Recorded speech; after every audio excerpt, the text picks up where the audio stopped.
알았대요. 해준대. 그녀는 우연히 건설사 분양사무소에서 이중 계약자와 만나게 됩니다. 안면이 있는 분인데 몇 동 몇 호했어요? 그랬더니 106동 천사. 그거 우리 집인데? 계약서를 딱 대주를 하니까 106동 천사하고 106동 천사하고가 딱 맞는 거예요. 이거 뭐요? 거기에서 이중 계약자를 만난 거예요. 문제는 그뿐만이 아니었습니다. 보증공사에 입금돼야 할 계약금이 입금되지 않은 것. 내가 보증공사에 가서 직접 다 띄워봤어. 내 계약금은 지금 1,000만 원에서 300만 넣고 700만 원 어떻게 되는지 모르겠어요. 다른 사람들도 뭐 하나도 안 넣는 사람도 있고 보증공사에다가 돈을 계약금 받아서 사례가 많아. 지금 보니까. 상황이 이렇게까지 악화됐지만 해당 건설사는 최근까지도 입주자를 모집했습니다. 작년 10월이죠. 제가 알고 있는 지인이 군산에 내려와서 하필 거기를 지나갔어요. 제 차로. 전화를 하더라고. 통화 끝나고 누구냐 물어보니까 여기 사장. 그러니까 믿음이 갑자기 없었던 믿음이 잠깐 생긴 거죠. 순간. 혹시 다 입주 예정인가? 근데 그냥 자의반 타의반으로 가본 거예요. 입주 시기를 어떻게 들었냐면 2020년 3월경 덜컥 계약을 했죠. 5개월 후면 입주가 가능하다는 생각에 서둘러 계약했지만 돌아온 것은 입주는커녕 건설사에서 내주기로 한 대출 이자까지 갚아야 하는 상황. 곰곰이 생각해보니 제가 당했구나 하는 생각이 들어요. 솔직히 말씀드려서. 입주 예정자들을 힘들게 하는 건 입주 지연뿐만이 아닙니다. 심각한 하자와 부실 시공을 주장하는 입주 예정자들. 층고가 높이가 안 맞으니까 그걸 맞춰야 입주 승인이 나거든요. 그 높이가 안 맞으니까 이 밑에를 깎아서 그 높이를 맞추는 거죠. 바닥을 까다 보니까 녹슨 철근들이 나오더라고요. 녹슨 철근을 써서 집을 지으면 안 되거든요. 입주 예정자들이 직접 찍은 사진들. 층고가 맞지 않아 깎아낸 바닥 콘크리트 사이로 바닥을 지탱하게 하는 녹슨 철근이 모습을 드러냅니다. 또 당연히 서로 맞닿아 있어야 할 벽체와 기둥 사이에 틈이 생겨 시멘트로 메꿔놓는가 하면 벽돌 사이사이마다 틈이 생겨 있고 들뜨고 균열이 일어나는 바닥까지. 총체적인 부실 시공이 의심된다는 겁니다. 공사에서 그러더라고요. 하자 보수해주겠다고. 근데 1층부터 녹슨 철근으로 이미 지어놓은 집을 무슨 수로 하자 보수를 하겠다는 건지. 좋게 살으려고 행복하려고 그 아파트를 들어가야 되는데 죽으려고 들어가냐 이 얘기요. 안전 문제를 지적하며 입주 예정자들은 아파트가 완공된다고 해도 해당 아파트에서는 살 수 없다는 입장입니다. 그리고 관리 감독을 소홀히 한 행정기관을 비판하는 입주 예정자. 군산시도 그렇고 보증공사도 그렇고 정부 청사도 마찬가지. 아직도 많이 썩었다고 하는데 아직도 대한민국에 이런 게 존재하나. 문제가 불거지자 지난해 12월 군산시는 사업 기간을 연장해달라는 건설사의 4번째 요청을 불승인했습니다. 하지만 입주 예정자들은 주민들과의 협의 없이 3번이나 공사 연장을 해준 군산시를 강력하게 비판하고 있습니다. 사업 주체가 연장하겠다고 하면은 그냥 도장 찍어서 승인해주고 이번에도 만약에 저희들이 가만히 있었다면 이번에도 또 6개월이 연장되었을 거예요. 군산시를 찾아간 제작진. 도대체 어떤 사유로 군산시는 해당 건설사의 요청에 1년 6개월이나 공사 연장을 해준 걸까? 그동안 사업기간 연장한 사유가 자금 문제이기 때문에 저희들이 시에서 아무런 이유 없이 연장을 안 해줬을 때 그러면 시행사가 가만히 안 있죠. 근데 그때 상황에서는 어쩔 수가 없었어요. 자금난을 호소한 건설사 요청에 연장해 줄 수밖에 없었다는 군산시. 구멍가게 내려고 4, 5억, 3억은 드는데 그런 시공을 하고 건설사 그 대표가 그런 공사를 할 수 있는 그런 권한을 주냐? 해당 건설사에 대한 감사 보고서에 따르면 해당 업체의 자본금은 총 5억 원 상당. 유동 부채가 유동 자산보다 더 많아 문제가 발생할 수 있다는 지적이 명시돼 있었습니다. 이런 업체가 약 500세대 규모의 아파트 시행과 시공을 동시에 하는 게 가능할까? 보통 메이저급 회사들은 몇백억씩 돼요, 자본금이요. 그런 애들한테 공사를 줘야지 사고가 안 나요. 500세대 넘는 아파트를 시행시공 같이 하는 건 절대 인허가가 나올 수가 없는 회사거든요. 부채가 800%, 700% 된다고 하는 것 같은데.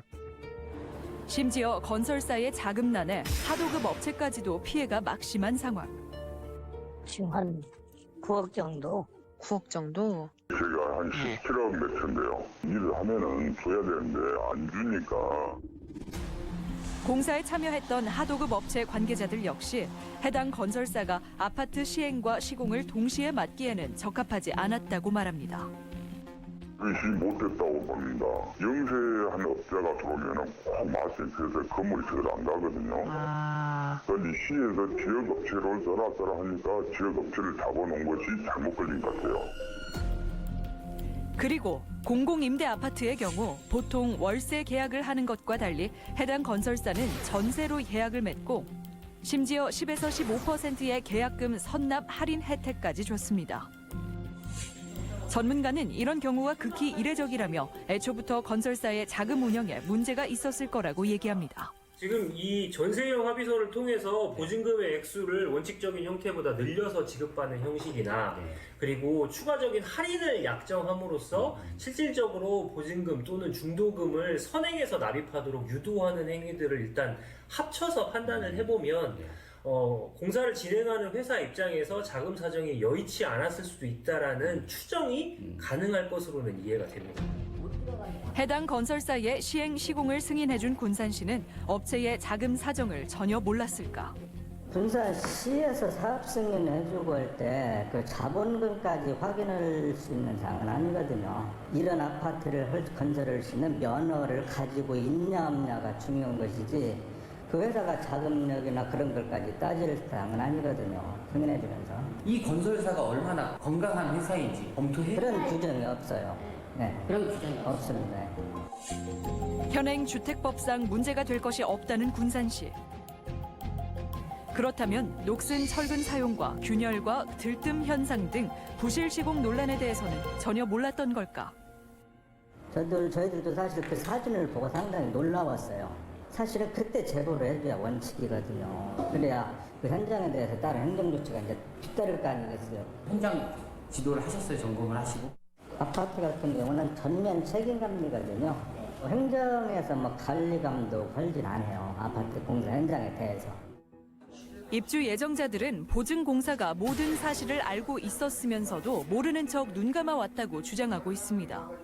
자기들도 보증공사에 계속 의견을 제시를 했었다는 거예요. 이 공사는 더 이상 가면 안 된다. 보증사고로 꼭 내야 된다. 우리가 보증사고를 낼 수는 없지 않느냐. 보증공사 사람들은 공사에 대해서 다 모른다고 얘기하면서 그 실제로 감리하는 분은 만나지도 않고 갔다는 얘기 아니에요. 군산시는 물론이고 주택도시보증공사 역시 책임에서 자유로울 수 없는 상황. 감리를 통해서 얼마든지 좀 감리를 철저히 해라. 이 문제가 있는 것 같다. 얘기해 줄 수도 있고 이런 부분들을 좀 군산이 좀 적극적으로 해야 되는데 그러지 못한 부분이 좀 아쉬움이 남습니다. 근데 보증공사는 공사임에도 불구하고 자기들의 유리한 정관 약관을 만들어 놓고서나 거기에 맞춰서 하면서 자기들은 손해를 안 보려고 그러는 거예요. 근데 안 보려면 관리감독 똑바로 했어야죠. 보증사고로 시행사가 된 주택도시보증공사 측은 해당 아파트는 공정률이 80% 이상이므로 환불 불가. 대신 분양 이행, 즉 입주만 가능하다는 입장입니다. 저희들이 가지고 있는 후분양 공정률 표에 의하면은 80%가 되기 위해서는 바닥 미장로가도 돼야 되고 벽체도 어느 정도 돼야 되는데 그런 게 안 돼 있어요. 후분양 아파트 공정률 기준표에 따라 현재 공정률이 80%도 안 된다는 입주 예정자들. 올 초 보증공사에서 촬영한 아파트 내부 사진. 공정률 80%가 되려면 내부 공사 등이 거의 마무리돼 있어야 하지만 육안으로 봤을 때도 잔여 공사가 남은 상황. 공정률 80%가 되려면 내부 공사는 거의 마무리되고 도배만 남은 상태를 말하거든요. 예, 그런데 지금 이 사진으로는 절대 80%가 될 수가 없어요. 심지어 지난 2018년 10월 해당 아파트의 외부 공사가 한창 진행 중인 상황에서도 주택도시보증공사 홈페이지에는 공정률이 1년간 줄곧 85%라고 기재돼 있었습니다. 감리 월급 주는 사람이 누구냐? 건설사예요. 그러니까 당연히 건설사에서 야 공장님 이만큼 하는 너희들 돈 못 줘 하니까 올려줄 수도 있는 부분이고. 보증공사에서는 그 공정률을 인정한다고 하지만 실입주자들이 볼 때는 이 공정률에 대해서 말이 안 되는 상황을 지금 계속 이야기를 하고 있기 때문에 저희가 더 답답하고 억울한 부분이 있습니다. 심지어 건설사에서 실제 공정률을 높이기 위해 건설 중단이 된 이후에도 공사를 진행하고 있다고 주장하고 있습니다. 아파트 건설 현장을 찾아가 본 제작진. 그런데 놀랍게도 여전히 운영되는 사무실. 사무실 내부에는 아파트 분양을 알아보러 온 주민과 분양사무소 내 직원이 이야기를 나누고 있었습니다. 오늘은 뭐 상담받으러 오신 거예요? 계약은 이제 차후에 상의해서 하려고 그랬어요. 계약을 하시면 안 되는데 안 한다니까? 진행하시려고 하셨던 건 아니세요? 아니라니까. 여기 계약하지 말라 써 있잖아요. 분양사무실을 운영하지만 계약은 하지 않는다는 건설사 직원. 하지만 입주 예정자들은 암암리에 계약이 이루어지고 있다고 의혹을 제기합니다. 여기 앞에 공고문 붙여놓은 거 그거 안 보이게 하려고 컨테이너로 막아놓고 일로 다 다녔어요. 보증공사에서 여기 출입을 금한다고 했는데 그러면 쪽문으로 들어가는 건 뭔데요? 굳게 닫힌 문이 열리자 공사 현장에 용무가 있는 듯한 사람들이 수시로 오가는 모습이 카메라에 포착됐습니다.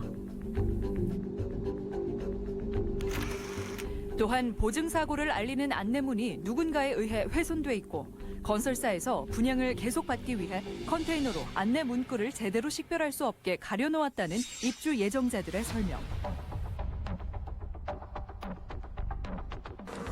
제작진은 건설사 대표를 직접 만나 수많은 의혹들에 대해 물어보기로 했습니다.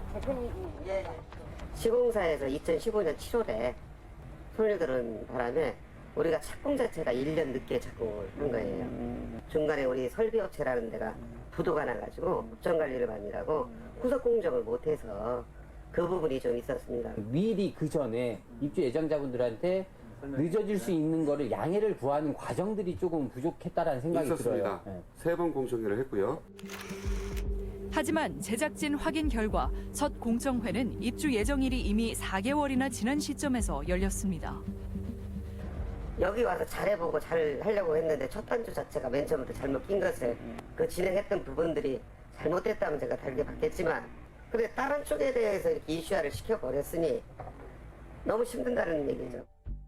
오히려 자신의 억울함을 호소하는 건설사 대표. 그렇다면 보증사고에 책임이 있는 주택도시보증공사의 입장은 어떨까? 저희는 언론에 대해서는 그 지사 자체적으로 인터뷰를 하지는 않고요. 그래서 홍보팀이 따로 있어가지고 그쪽으로 연락을 하셔서 관리를 직접 했으나 답변은 직접 할 수 없다는 보증공사 전북지사. 사업장의 사항을 파악 후에 보증 이행 절차에 따라서 처리할 예정 정도만 말씀드릴 수 있는 단계입니다. 인터뷰에는 전혀 응해 주실 수 없고요. 지금 응할 단계는 아니라고 합니다. 1,000명이 넘는 입주 예정자들이 고통에 신음하고 있지만 어떠한 구제 대책도 내놓지 못하고 있는 주택도시보증공사. 부안의 한 시골 마을. 이번 사태로 오갈 곳이 없어진 한 입주 예정자는 비닐하우스에서 힘든 시간들을 보내고 있었습니다. 여기서는 얼마나 지냈어요? 이제 6, 7개월 정도 지냈어요. 7개월. 예. 여동생과 친척까지 세 가구가 같은 아파트에 모여 사는 즐거운 노후를 꿈꿨지만 현재 그녀는 난방조차 되지 않는 비닐하우스에서 살고 있는 신세. 샤워장이 없어서 비닐하우스에서 샤워를 했어야 되고요. 거기에 천막에서 밥을 또 해먹어야 되고 진짜 내 집이 없으니까 이렇게 힘든 생활을 하는구나. 정말 서럽더라고요. 어젯밤에도. 기약 없는 기다림이 길어질수록 정신적, 물질적 피해 역시 커져만 가는 입주 예정자들. 이들이 피해 보상을 받을 수 있는 방법은 없는 것일까? 임대차 계약 과정에서 지금 입주가 지나치게 지연되는 문제가 있고 그게 시공사 측 과실로 인한 것으로 보이기 때문에 계약 해지를 하고 그에 대한 원상회복 청구로서 납입한 보증금의 반환과 그에 대한 손해배상 청구 경우에 따라서는 정신적인 충격들도 상당히 있을 거라고 보여서 정신적인 손해까지 포함해서 원칙적으로는 손해배상을 청구하는 형태를 일단 1차적으로 생각해 볼 수 있습니다. 포근한 새 집에서의 희망을 그려갔을 492세대 가정의 꿈. 하지만 벌써 1년 반이 지나도록 입주하지 못하며 그 꿈은 산산조각 났습니다. 마지막으로 입주 예정자들의 바람은 무엇일까? 공정률이 잘못되었음에 불구하고 그것을 고수하고 있는 보증공사의 입장에 따라서 임대 이행을 가게 된다면 저희들이 계속 그 이자와 월세를 부담해야 되고 어떻게 해도 80%는 넘지 않아요. 넘을 수도 없고 입주민들의 피해를 지금까지 키운 걸 생각해서라도 입주민들이 원하는 방향으로 해줬으면 좋겠다는 거. 서러운 건 말로 못하죠, 정말. 선분양 아파트는 입주 못하게 저희는 하고 싶어요. 오늘 출연자분들 소개합니다.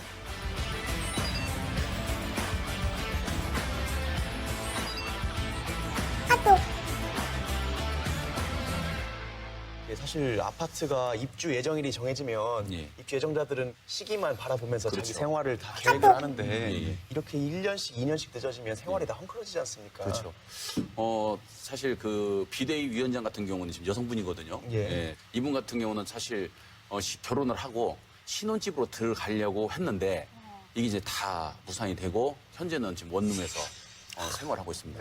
근데 뭐 이런 분들이 한두 명이 아니죠. 한두 명이 아니고 2018년도 6월 달에 입주 예정을 했기 때문에 거기에 맞춰서 그 살고 있던 전셋집이 이제 연장이 안 되는 분들은 나와가지고 원룸에 이제 6개월 동안 계약을 살고 지문 컨테이너 박스에다가 보관해 놓고 이제 이렇게 생활했는데 그게 또 연장이 돼서 2019년도 또 6월 또 연장이 돼서 2019년도 12월 그래서 이번에 또 내년 6월로 또 연장을 해달라고 하는데 이제 군산시에서 연장을 해줘도 시행사가 공사를 이행하기가 어렵겠다 해서 지금 공사 연장을 지금 안 해주고 있는 상태입니다.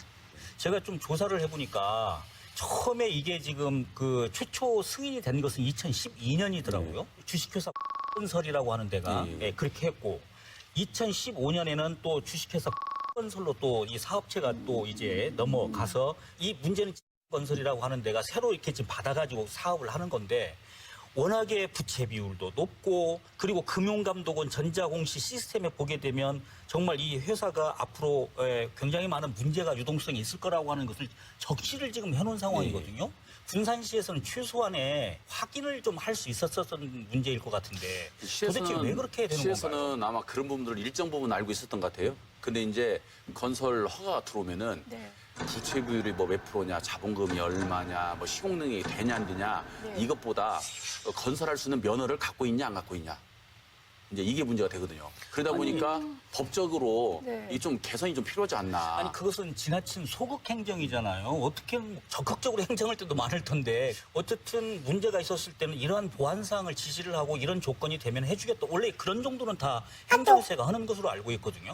관리 감독 권한은 지자체에 분명히 있다라고 이관을 시켜줬는데 실제 현장을 관리 감독하려고 보니 자기네들이 할 수 있는 것들이 법의 테두리 안에서 할 수 있는 것들이 굉장히 적다라는 거죠. 그 시에다가도 제가 강력하게 얘기했던 게 아니 현장이라도 한 번이라도 가봐서 관리 감독을 했으면 되지 됐을 건데 왜 안 됐냐. 사실 시도 책임이 있지만은 더 정확히 말하면 허그가 책임이 굉장히 크죠. 보증공사가. 왜냐하면 보증공사가 공사 진행도에 따라서 자금을 주기 때문에 감리단에서 매월 그 감리 보고를 해요. 허그에다가 하면은 그걸 보고 공사가 50%냐 70%냐 이걸 보거든요. 또 그리고 매월 그 보고서를 받고 나서 허그에서 직원이 그 현장을 방문해요.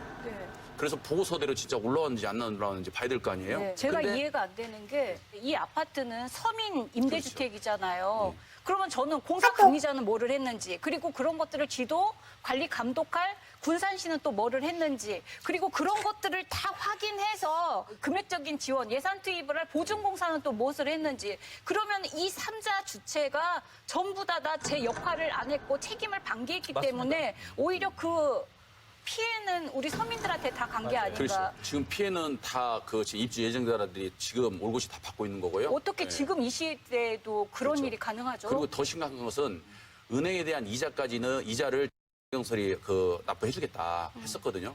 작년부터 지금 이자를 안 주고 있어요. 그래가지고 지금 입주 예정자들이 작년부터 이자를 본인들이 내고 있고 그리고 올해도 당연히 또 내야 되겠죠. 올해도 내고 있고 그리고 지금 또 지금 원룸이나 투룸에서 지금 살고 있잖아요. 그 월세도 또 내고 있어요. 그러면은 한 달에 지금 100만 원 정도씩을 지금 내고 있는, 이 피해는 전부 다 지금 입주 예정자들이 받고 있는 거죠. 우리가 일반적으로 아는 임대 아파트랑은 조금 다르게 전세가를 확정으로 5년 동안 뭐 계약을 해서 돈을 한꺼번에 많이 받아갔다 그런 얘기도 있더라고요. 맞습니다. 5년 확정 임대예요. 방금 말씀하신. 그러니까 확정 임대는 5년 동안 임대료 없이 전세로 살게 해주겠다는 거예요. 국토부라든지 허그에서는 말도 안 된다는 거예요. 그것은 불법적인 거다. 그렇게 할 수가 없다. 이런 거죠. 근데 한 달에 한 번씩 현장 방문을 허그 직원이 했단 말이에요. 근데 현장에 가보면 현수막으로 크게 5년 동안 확정 전세 그게 붙어 있었단 말이에요. 그런데 그걸 보고도 허그에서는 한 달에 한 번씩 가서 그걸 확인했음에도 불구하고 그때는 아무 제재도 않다가 이제 문제가 터지니까 입주 예정자들이 국토부 가서 면담을 하니까 그 자리에서 마치 처음 듣는 것처럼 그런 일이 있을 수가 있냐. 이건 말도 안 된다. 아니 그럼 보증공사가 그런 거에 관해서 일종의 고발하고 내지는 조치를 취할 수 있는 권한을 갖고 있는 기관인가요? 그래서 지금 입주 예정자들은 허그하고 이 시행사하고 어떠한 불순한 거래가 있지 않냐 이런 의혹까지 갖는 거예요. 이 입주 예정자들이 허그한테 문제 제기를 하니까 허그의 직원이 뭐라고 하냐면은 우리는 그 건설에 대해서 잘 모른다. 그런 얘기를 했다는 거예요. 아니 건설에 대해서 모르는데 그렇게 예산을 투여를 하나요? 대금을 지불해주고? 건설에 모르는 사람이 현장을 왜 나오냐 이거예요. 그러죠. 네? 왜 나오냐 이거예요. 그러니까 허그는 완전히 그 사람들 말대로 하면은 전문성도 없는 사람들이 그냥 요식행위로 현장에 한 번씩 그냥 왔다가 갔다는 거예요. 더 심각한 것은 작년 6월 달에 감리 단장이 바뀌었거든요. 작년 6월부터 작년 12월까지 허그 직원을 자기는 한 번도 못 만났다는 거예요. 6개월 동안 6번을 왔다 갔는데 자기는 한 번도 못 만났다는 거예요. 그럼 허그는 와서 누구를 보고 갔다는 거예요? 그러니까 오지 않았다는 이야기인데. 그러니까 전세금 5년 확정이라고 하는 것은 지금 이제 추리를 해보면 부실한 기업이 자금이 부족하니까 자금을 마련하기 위한 전형적인 어떤 부실 기업의 수법이다. 그렇지. 네. 그리고 이런 것들을 보증공사가 몰랐을 리가 없다. 왜냐하면 대금을 지불을 해야 되고 실사를 통해서 공정률을 판단하면서 대금을 지불해야 되는데 이런 부실 공정 과정 속에서도 계속해서 대금을 지불했다라는 것도 정말 이해가 안 되고 어떻게 이렇게 관리가 허술할 수 있는지 이해가 안 되고 있습니다. 그래서 이번 기회에 그 보증공사 허그에 대한 운영 규정, 그 현장에 대한 관리 감독 운영 규정을 다시 한번 점검할 필요가 있다. 계약 당시에도 원래 계약금을 사업 시행사의 통장에 입금시키지 않고 이것을 허그 통장에 입금시켜야 되거든요. 그런데 지금 일부 입주 예정자들은 그 허그 통장이 아닌 건설 통장으로 계약금을 입금시켰어요. 그 얘기는 뭐냐면은 허그하고 계약이 안 된 거예요. 지금. 그런데 중도금은 또 허그에 납부를 했어요. 계약이 안 됐는데 중도금은 허그가 납부를 받았어요. 그러니까 이게 말은 국가기관인 공사에서 운영을 하고 있다고 하지만은 이 지금 일 처리나 이런 것들은 진짜 전혀 신뢰하지 못하는 이 업무 처리가 됐다. 그러니까 지금 공정률을 아까 말씀하셨으니까 그런 것이지만 이 부풀려진 나름대로의 공정률 자체가 지금 아까 85점 몇 %라고 돼 있는데 이 공정률이 부풀려졌으니 80% 밑으로 내려가지고 실질적으로 다시 자기네들이 넣었던 돈을 갖다가 회수를 하겠다고 하는 것이 지금 그 방법 하나잖아요. 근데 이런 상황 속에서 어렵지 않겠냐 지금 이런 생각이 들어서 너무 답답해요. 그 공정률 80% 이 부분도 안 됐지만은 이미 부실공사라고 자기들은 그 입주예정자를 확신하기 때문에 이 집을 들어가서 살 수가 없다 불안해서 그러니까요. 이게 제일 큰 거고요. 일단은 주민들이 이제 원하는 거는 환급을 받는 걸 원한다는데 주택도시보증공사는 환급해 주는 게 아니고 어떻게든 아파트를 완성시켜서 입주를 시키고자 한다는 거지 않습니까? 그러면 입주 예정자들이 그렇게 발을 동동 구르고 있는 상황이면 주택도시보증공사에서 어떤 시공사를 선정해서 언제까지 입주를 시켜주겠다. 당신들이 걱정하는 하자도 어떻게 해결하겠다. 이런 정도는 입장을 내놔야 하는 거 아닌가요?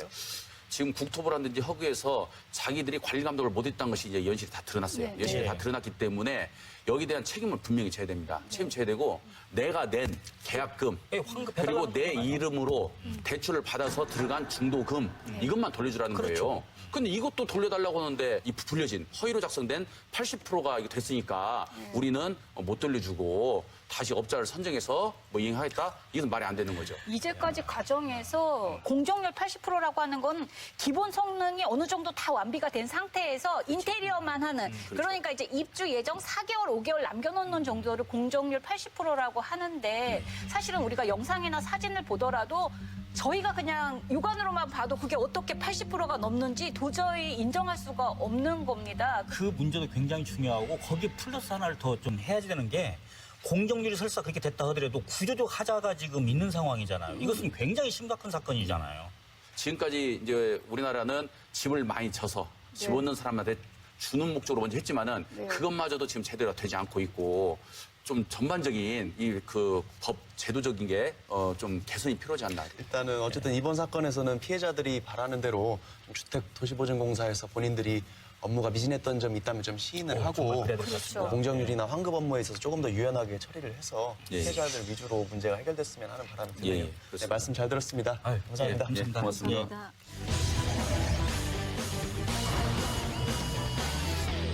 전주와 완주가 수소 시범 도시에서